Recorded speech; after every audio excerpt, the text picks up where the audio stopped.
C पप्पा.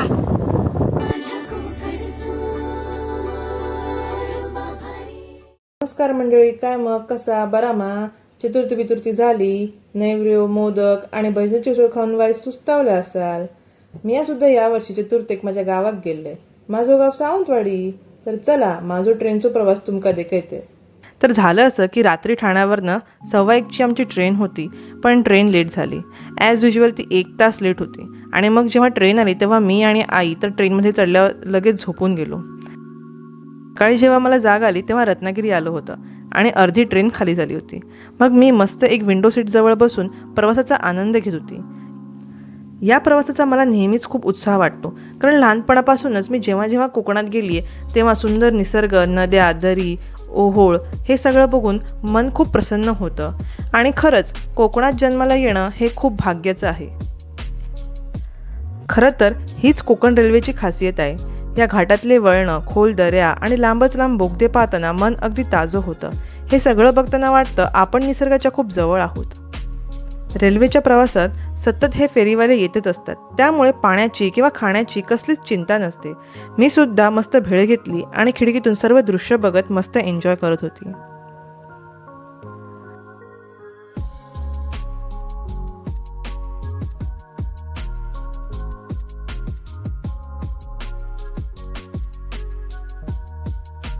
मी जेव्हा पण ट्रेनमधनं गावी जात असणार तेव्हा मला हा किस्सा नेहमी आठवतो. लहानपणी ना मी अशीच गणपतीसाठी गावी जात होती आणि तेव्हा प्रचंड गर्दी होती. फुल प्लॅटफॉर्म पॅक होता. जशी ट्रेन आली तशी सगळे नुसते ट्रेनमध्ये चढत होते.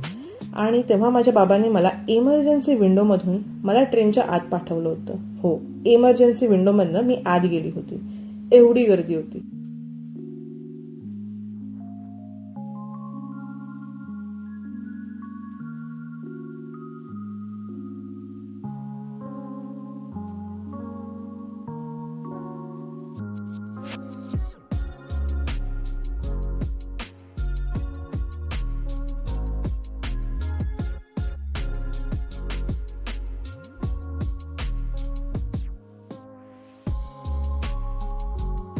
गाईज, तुम्हाला हा चिवडा माहिती आहे का?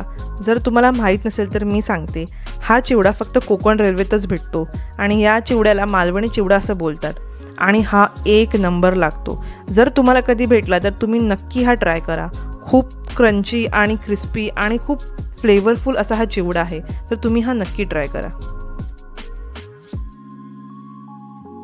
मी माझ्या बहिणींसाठी काही क्लिप्स आणि इयरिंग्स घेतले होते आणि तेच मी माझ्या आईला दाखवत होती. तर माझी आई पण क्लिप्स बघून खूप खुश झाली होती.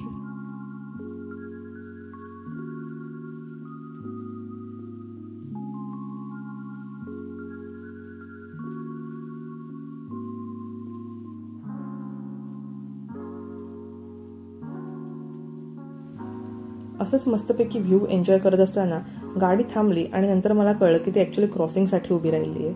पण फार काळ न घालवता ती लगेच सुरू झाली.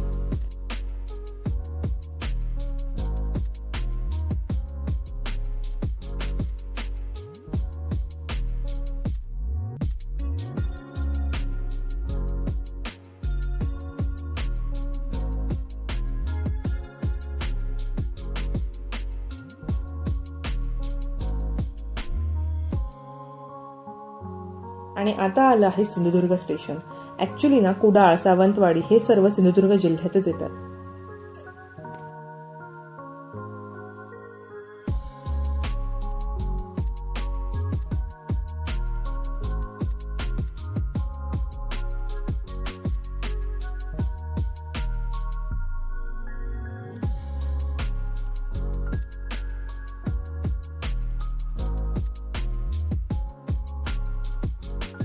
आणि असा मस्त निसर्ग बघता बघता मी फायनली सावंतवाडीला पोहोचली आणि बघते तर काय, पूर्ण स्टेशनवर जाणाऱ्यांची गर्दी झाली होती. कारण 5 दिवसांच्या गणपतीचं विसर्जन झालं होतं आणि सगळे परत आपल्या घरी मुंबईला जाण्यासाठी निघाले होते. तेवढ्यात मला माझे बाबा दिसले आणि मी त्यांना हाय केलं आणि त्यांना मी माझी बॅग हातात दिली, कारण की ती खूप जड होती.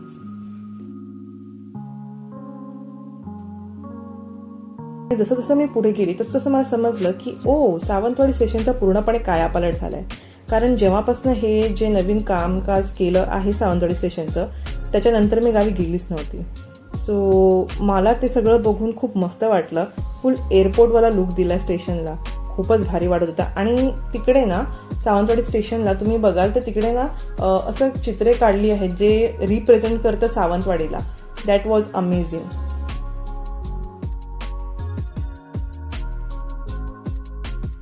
तर आता आम्ही कारमध्ये बसून माझ्या घरी जात आहोत. सावंतवाडी स्टेशनपासून जवळ 1 तासाच्या अंतरावर माझं गाव आहे. माझ्या गावाचं नाव आहे सरमळे. तर तिकडे जाण्यासाठी हा टाईम लागतोच. आणि हा आहे व्हिडिओचा पार्ट 1. पार्ट 2 मध्ये मी माझं गाव आणि घर या सगळ्या गोष्टी दाखवणार आहे. तर जर तुम्हाला ते बघायचं असेल तर प्लीज माझ्या चॅनलला लाईक, शेअर आणि सबस्क्राईब करा आणि तुमच्या मित्रमैत्रिणी आणि फॅमिलीसोबत शेअर करा. आणि तुमचं कोणतं गाव आहे हे मला नक्की कमेंट्समध्ये सांगा. Thank you so much for watching.